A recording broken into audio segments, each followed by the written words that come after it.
Hello, so I've made some new friends who are going to the Renaissance Festival this weekend and they want to go as a mushroom group. So I'm going to be making a mushroom hat. I've only got about a day and a half to finish this whole thing, so we're going to be kind of speed making a mushroom hat. But I did want to use like actual millinery techniques to make this hat because I learned them. I might as well use them, but if I run out of time, that might break down a little bit, so we'll see. So the mushroom that I'm kind of inspired by is the inky cat mushroom, and it's a white mushroom, but it kind of digests itself and like starts oozing this black stuff all around like the rim of the cap of the mushroom. So that's my inspiration. I'm thinking either I'm gonna do it like paint and make it look goopy, or I'm gonna use beads to make it look like drippy with like different suspended beads. So I'm kind of up in the air right now with what I want to do exactly with it, but that's the general thought. I am gonna make it a little bit flatter, I think, than the actual mushroom, because I think a really tall mushroom head is gonna look kind of silly on me. So I don't know. The pictures of the mushroom, there are some that are a little flatter, so we're just gonna go with that. It's accurate or something. Anyways, so the first thing that I need to do is figure out a pattern and kind of nail down a shape and what I want to do with the hat.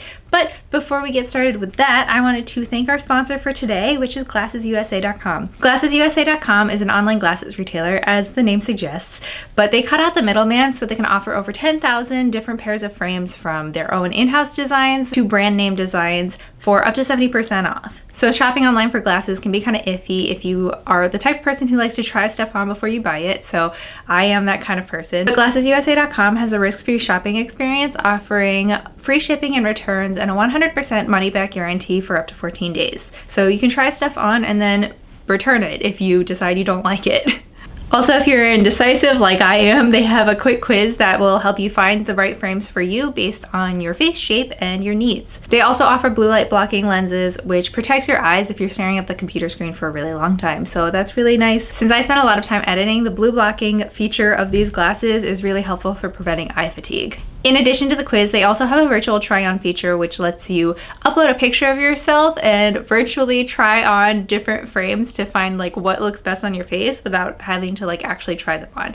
So with all of that combined, it's very easy to find something that you will like and that looks good on your face. I get really close to the camera now to show you guys the frames that I got, but Glasses USA was really kind and sent me 3 different pairs of frames, and I actually only got 2 different styles of frames because I liked these kind of wire-rimmed cat eye glasses so much that I got them in 2 different colors. So I got the rose gold, which are the ones that I'm wearing right now, and they're very cute. I always like the kind of pointy styles a lot, so I think that this really suits my face shape a lot more. I liked it so much that I wanted to get it in silver. So these are the frames in silver. I really like both the silver and the rose gold, and I'm really torn on which I like more actually, but I decided to get both so that I can match different outfits with the different frame shape, because I was kind of anticipating that I would really like this shape on myself. So I did, and now I do have different colors for different outfits. Which one do you guys like better on me? Do you think I'm more of a silver or rose gold kind of color tone? I'm always struggling with what my color palette is, so let me know what you think. Then, because I've been looking for more dark academia style stuff, these are the last pair of frames that I got, and they're a little bit more round. I usually don't go for the round frames because I like it when like glasses kind of lift my eyes a little bit, but I think that these are really cute and I'm really happy with them. All of the frames that I got are really lightweight, so sometimes I like forget that I'm even wearing them, so they're super comfortable and they also look nice. All right, I'm gonna get a little bit farther away from the camera and be at a normal distance again. So if you wanna try out GlassesUSA.com, I'm gonna stick the links in the description and you can try those out. You also get 65% off of your first order using my code, which I will also put in the description, so definitely check them out. They have lots of cute frames, and I don't know, I always like new glasses. I wear glasses pretty much all the time, so it was exciting to try some new styles. So with that, let's move on to patterning. Okay, so I did the actual patterning off screen, but this is kind of what I came up with. It's this weird looking pizza kind of thing with a little bump in the center. But to get to the shape, I started with this piece, and I just kind of freehanded it based on what I thought it might look like. After that, I made like 5 more of these. After I had a shape, I cut a few more of them and taped them together, and then put it on my head to approximate what I thought it might look like. But this was not a great shape. It was a little bit too cone-like, and then it had all these flare pieces, which I realized afterwards, like if I didn't want it to flare up at each seam, then I needed to make these more of right angles. But you know, figured that out afterwards. So from this shape, I realized that it needed to be a bit narrower at the top, so I got a little bit less of this really big dramatic curve, and that I wanted it to be a little bit flatter at the very bottom edge as well. So then I came up with this shape. I also found that I couldn't fit as many around the top as I had wanted to because I had made this too round. So on my next try, I made the top part a little bit narrower so I could fit the pieces together and make it flat on the top. And then I also made sure these were right angles. This originally was more of a straight line up here. So when this all got put together, it was not quite so flared. It was just like a disc.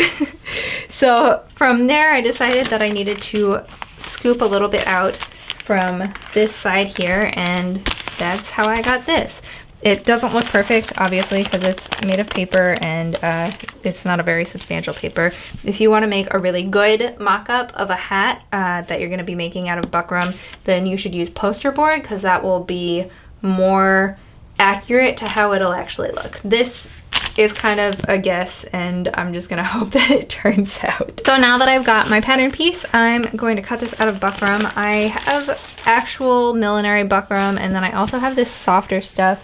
I think I'm gonna go with the softer stuff for this project just because, I don't know, I need to use it up. So I'm gonna fuse a couple layers of this together and hope that it's substantial enough. If it's not, then I'll fuse the kind of less good Buckram to the stiffer Buckram, because like this is so soft. I don't know why this exists, honestly. I'll fuse this together and come back and show you after I've done that.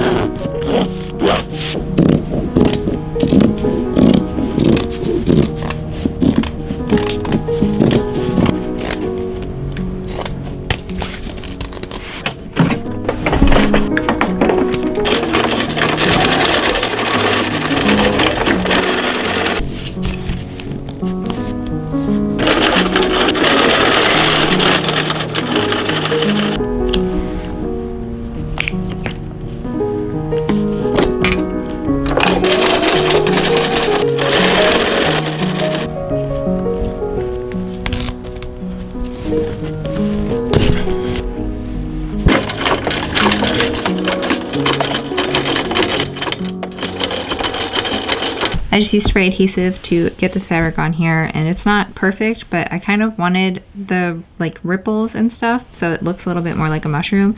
And then this is all gonna get like permanently stitched down around the brim, so if it's not like perfectly adhered, that's okay. I think it makes it look a little bit more organic and everything. And I'm gonna put lace and applique stuff on top of it, so some of the more irregular kind of things where it's like the ridges are gonna get covered up. So I'm gonna cut this out now, and I think I'm going to airbrush it so that it gets more of a gradient of gray, and then put the applique on top. I also wanted to address this. I got some questions in my witch hat video from last year about what these things are. These are wire joiners, and they're what they say they are. They're just joining the wire so you don't get any sharp ends here. So that's all they are.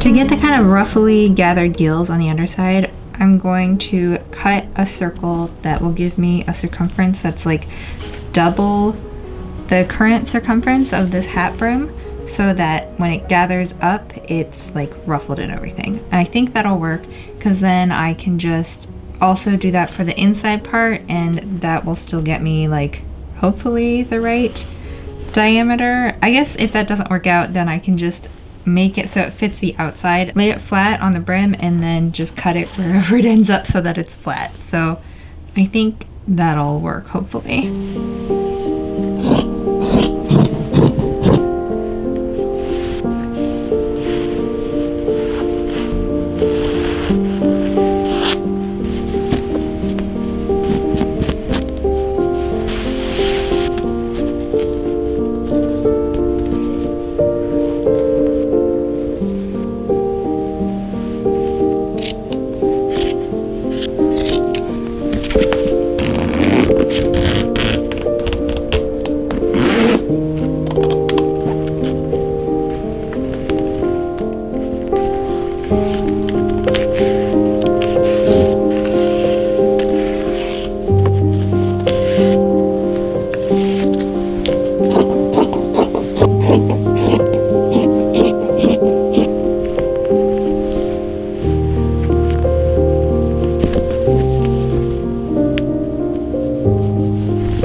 But base of the hat completely done. I decided that because this binding leaves kind of a harsh line right there between the gray and the black, I'm gonna try to blend that line with this trim here, and then I'm also gonna be sticking a bunch of applique on it so it will get some other stuff on there. So I'm gonna put applique on like this so it's like kind of reaching up and tenderly, and then layer that with like some of the beaded applique, and we're just gonna try to layer a bunch of different textures together so that it looks like it's kind of gradient-ish, but also just, I don't know, like it's dripping black lace and jewels. I'm also gonna stick some string beads along, like, so it's hanging down. Some leftover from my Hannah Alexander Dark Lady costume, so hopefully that's enough. If not, then I guess I'll run to Joann's real last minute because the Ren Fair is tomorrow.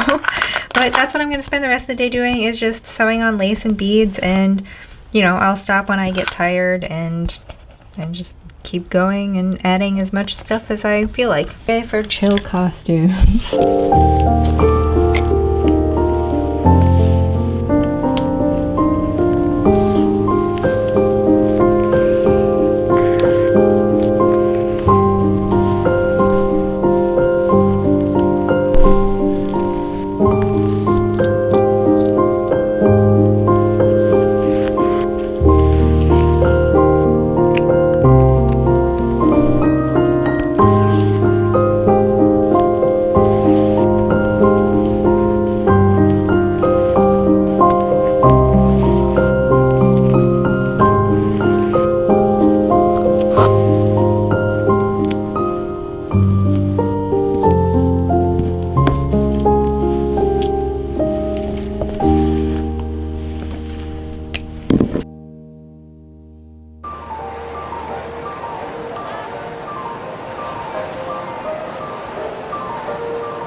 I am really happy with how this mushroom hat turned out. First off, I had a ton of fun dressing up as like a group of mushrooms with my friends at the Renaissance Festival. I thought it was a super cute idea that they asked me to join their mushroom group, and I was very ecstatic. So I knocked that project up very quickly. So there are some things that I would change if I had the time to do it a little bit more thoroughly. The embellishments and decoration I think are great. I'm really happy with the beads and the lace, and even the airbrushing that velvet. I was a little bit skeptical of how it was going to turn out, even though I just did it anyways. But I'm really happy with how it added depth underneath the lace. I think that if I had just put lace on top of the white velvet, it would have just been too stark a contrast. So I really like that gradient that I did, and I really like all the beads that I added. Maybe I'll add more beads in the future.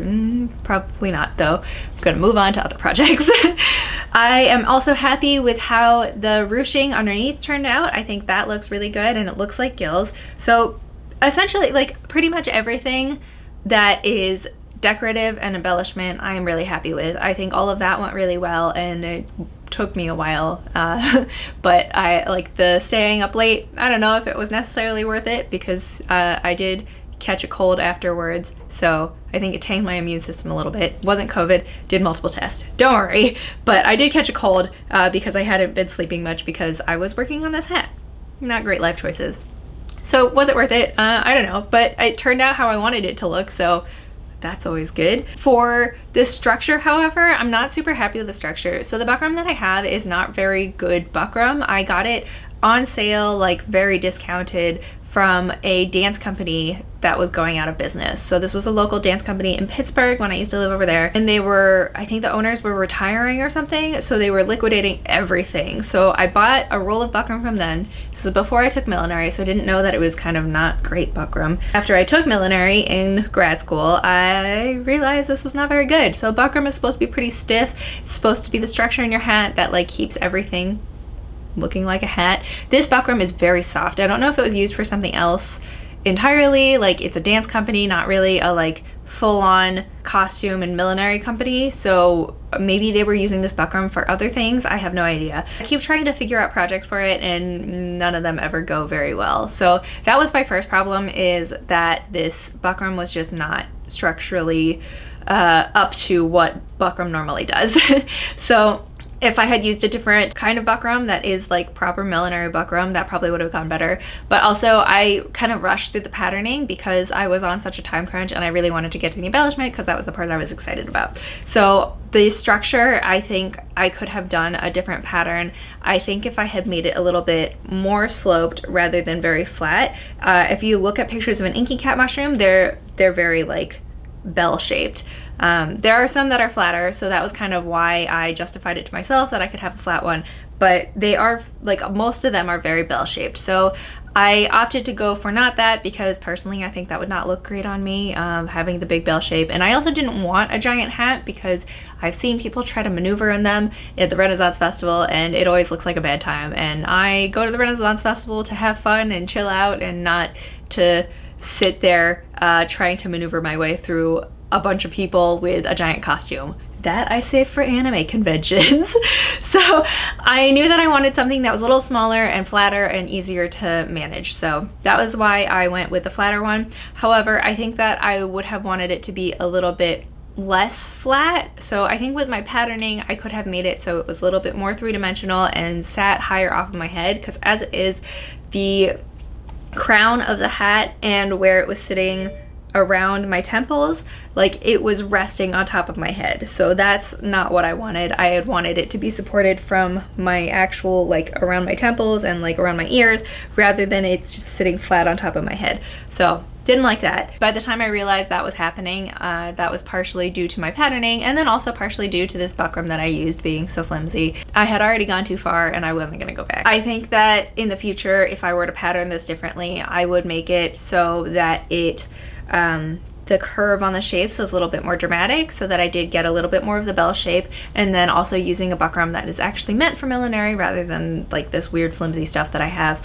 would have helped a lot with that. So those are my two things. I think also covering it in some kind of felt or ice wool is something you use in millinery to cover up the ridges of frames. Doing something to cover those ridges would have looked a lot better, because the velvet that I have, the pile is not really thick enough to conceal those. So you can kind of see the ridges of the frame through the velvet. Where there's lace, you can't see it because the lace covers everything up really well. But there, I don't know, there's just a few places where I wish I had put a little bit of extra padding so that you can't see the ridges of the frame through it. I don't know if you can tell from the video. If you can't, then good. I don't know, everything like went fairly smoothly. Like I didn't have to end up redoing anything once I got through the structure part of it. The sewing machine that I use is always not great. It's a really old sewing machine. I got it secondhand from a university, and it's kind of on its last legs. So that is usually my millinery machine, because if it gets messed up, if I hit a wire with the needle and the timing gets messed up, that machine is already screwed anyway. So it's not a huge deal. But that machine is about to like die. It's not the best for sewing or for this or really for anything. So the only problems that I ran into were with that machine not always catching stitches and kind of getting caught up in itself. However, the wiring went on fairly easy. All of the structure went together fairly easily. Like, I didn't have any problems with everything going together. The embellishments were all just like hand sewing, so that went smoothly because doing hand sewing usually goes fairly smoothly. And then the airbrushing also went a lot faster and smoother than I thought it would. I haven't airbrushed also in probably 2 years. I think the last time I airbrushed anything was for the Foundations Revealed contest series that I did. My entry was not very good, but it exists, and I airbrushed a dress for that. Would I do that again? Probably not, but I didn't have any means to dip dye a dress, so that's what I did. I haven't airbrushed anything since then, so that was January 2 years ago, and you know, I had anticipated that it would be a relearning kind of experience, but it went fairly quickly and it went fairly easily. I didn't make a huge mess, so that's always good, and it dried fairly fast, so everything went smoothly, which is always weird and unexpected when you're doing something on a tight time limit, but that's good. Those are basically my main things that I would change. I also, because the crown was so shallow and because like the distance from where it sat around my crown to where it sat on my head was so narrow, it slid around a lot, so I did end up putting headbands into it to keep it on my head. That worked fairly well. Kind of bootleg. Not sure that I would do it again. Like, I would rather it just have a deeper crown, but it worked fairly well for what it was, and it was fine. Changes that I would make in the future is just entirely the structure. I would rework the entire structure. Will I make another mushroom hat? Maybe. If someone wants to do another mushroom group and they want me to not be kind of edgy and creepy looking, then sure, I will maybe make another mushroom hat, but that's my mushroom quota for the year at the very least. So yeah, that's it for today. If you like this video, please give it a thumbs up. If you have any questions, comments, concerns, any other suggestions, if you really like mushroom hats and you want me to make another one trying a different technique, then let me know. If you hate mushroom hats, I guess also let me know and give me some other ideas for what you'd rather see instead. And if you want to see my other projects in the future, then please subscribe. I hope to see you guys in the next video. Bye!